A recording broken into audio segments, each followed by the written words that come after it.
কাকা, ও কাকা, কাকা আসুন বাড়িত। কেডা রে? এই তুই কি তাই ন? তুই কে লাগে আইছ? আসসালামু আলাইকুম কাকা, ভালো আসুন আপনি?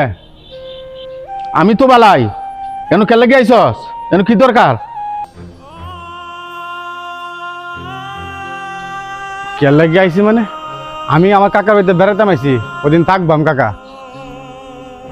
বেড়াইতে আইছি মানে? তোর সাথে তো আমার কোনো সম্পর্কই নাই। তোর বাপে জমি জমা যায় তাসিন সব ভাগ করে দিয়ে আইছি।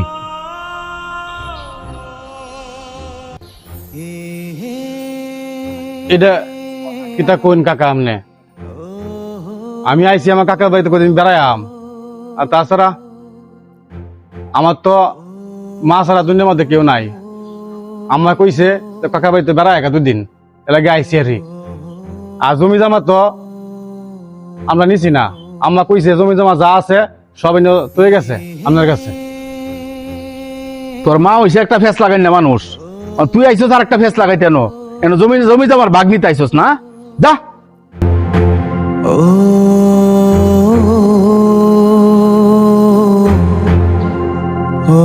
ভাই তুমি দাঁড়াও, তুমি কোথাও যাও না, আমি আইতাছি।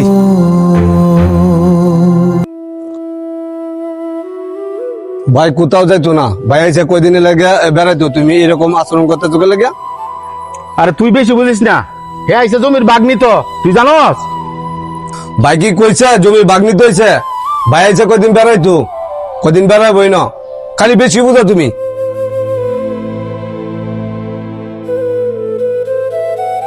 শুন, যা করতাছি অর্থ সম্পদ জায়গা জমিন সব তোর লাগিয়ে করতাছি।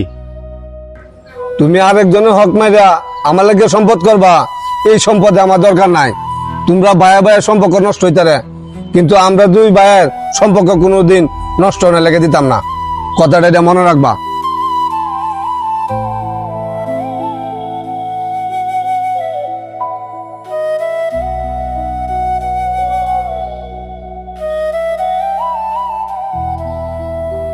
তুই ছোট মানুষ, তুই অতটা বুঝাস কে লাগিয়া? আমি এখন ছোট না, আমি এখন সব বুঝি। আমার ভাইয়ের জমি যা ভাগ আছে তুমি আমার বাইরে বুঝাই দাও।